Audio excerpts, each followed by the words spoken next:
मनुष्य मनुष्य कब तक है? कब तक? जब तक है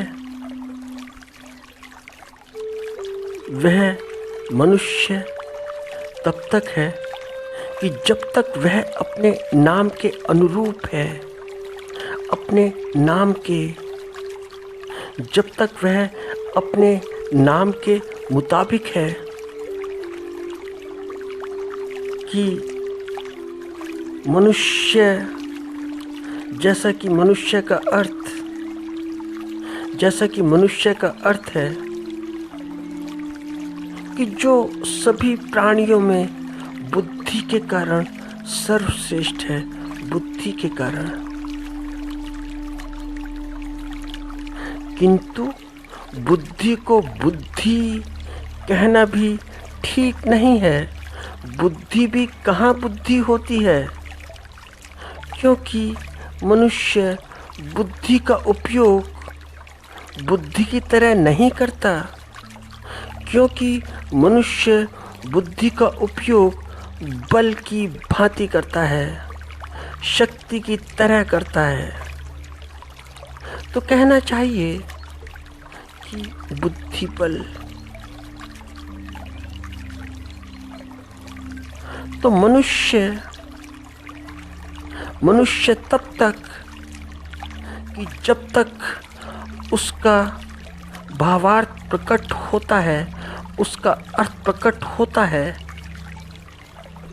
मन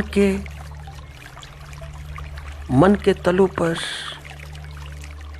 क्योंकि मन उसका स्वामी, क्योंकि मन उसका मालिक।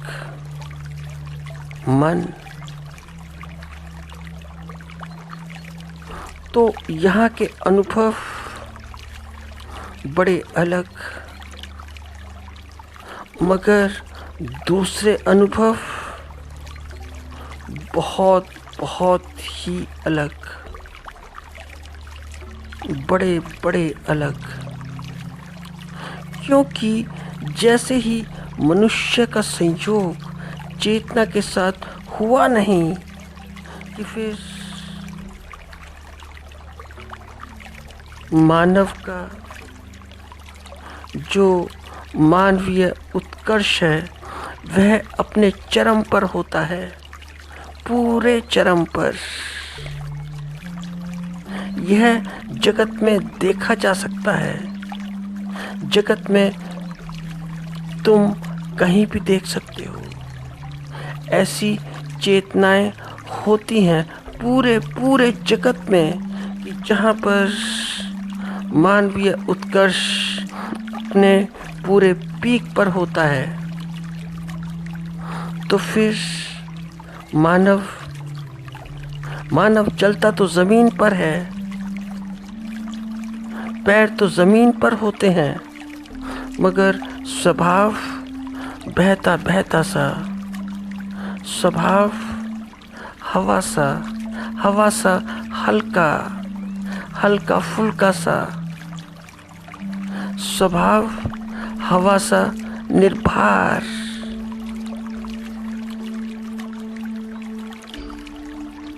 क्योंकि मन जैसे ही चेतना के साथ संयुक्त होता है,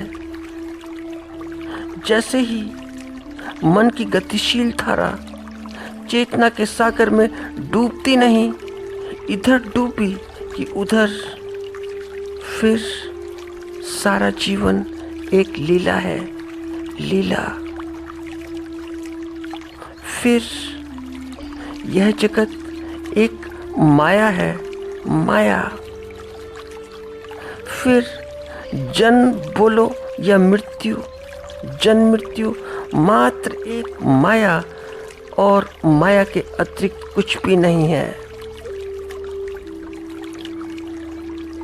किंतु जीवन वैसे का वैसा ही, जैसा था, जैसा है, जैसा होगा, जैसा अब, जैसा जन्म के पहले,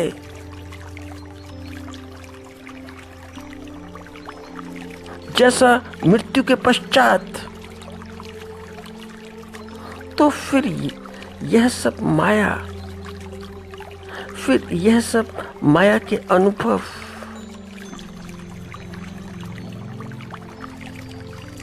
माया के अनुभव भी बड़े बड़े विचित्र होते हैं। मगर माया के अनुभव बाद की घटना है, बाद की, पूर्व की नहीं, पहले की नहीं। मन की चेतना के मिलन से पहले की नहीं, बाद की, बाद की, पीछे की। फिर सब माया, सारी की सारी माया। और माया किसकी? माया किसकी? माया योग की।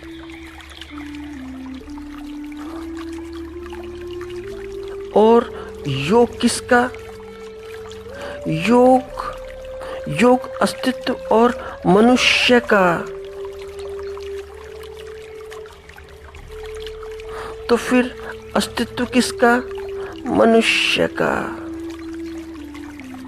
चेतना किसकी? मनुष्य की।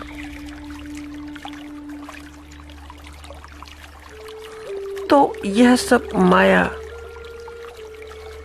और फिर माया भी किसकी? योग की।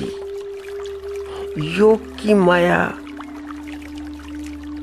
योग माया, योग माया।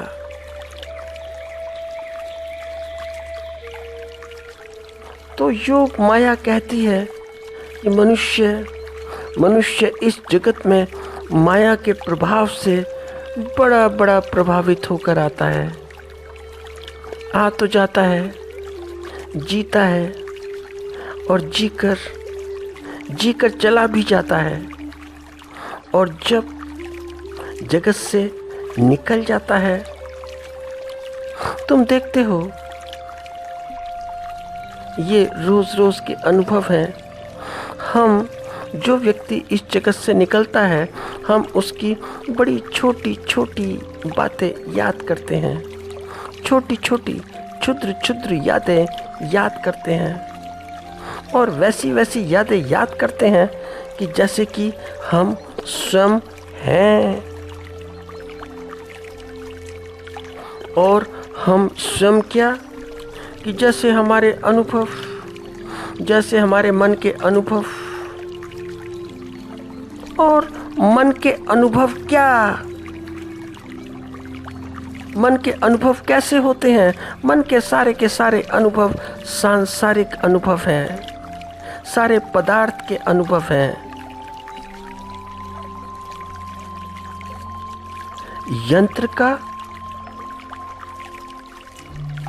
यंत्रों का अनुभव है। यंत्र का अनुभव लेता है। मन का यंत्रों का अनुभव लेता है। तो सब कुछ यांत्रिक है, सब कुछ यांत्रिक, सब कुछ मैकेनिकल। तो फिर अस्तित्वगत अनुभव कहाँ है? एग्जिस्टेंशियल एक्सपीरियंस बिल्कुल भी नहीं। फिर चेतनागत अनुभव कहाँ है? वह कहीं नहीं। कॉन्शियसनेस का कोई एक्सपीरियंस नहीं। तो स्वाभाविक है हम अपने अनुभवों की सांसारिक व्याख्या करते हैं। तो अर्जुन पूछता है श्री कृष्ण से कि यह इतना बड़ा जगत कैसे चलता है? इतनी बड़ी दुनिया, इतनी विराट दुनिया, यह कैसे चलती है? और दुनिया की बात भी छोड़ो, इतना बड़ा यूनिवर्स, इतनी इतनी दूर चांद तारे सितारे, तारे सितारे, और काफ़ी तारे तो ऐसे हैं कि उनका प्रकाश अभी तक पृथ्वी पर पहुंचा ही नहीं, उनका प्रकाश अभी तक पृथ्वी पर आया ही नहीं। तो उन चांद सितारों को इस बात का ज्ञान ही नहीं कि पृथ्वी की आयु क्या है, पृथ्वी उत्पन्न कब हुई और कब चली जाएगी। यहाँ कोई अर्थ भी है या नहीं। तो फिर लाइट ईयर बेकार सा हो जाता है। जो प्रकाश वर्ष है उसकी यूनिट भी स्पीड नापने की बड़ी बड़ी छोटी छोटी हो जाती है। तो कोई और यूनिट निकालनी चाहिए स्पीड नापने के लिए। इतनी इतनी आकाश गंगाएं। तो श्री कृष्ण कहते हैं कि अर्जुन, यह सब मेरी माया है, मेरी योग माया, योग माया।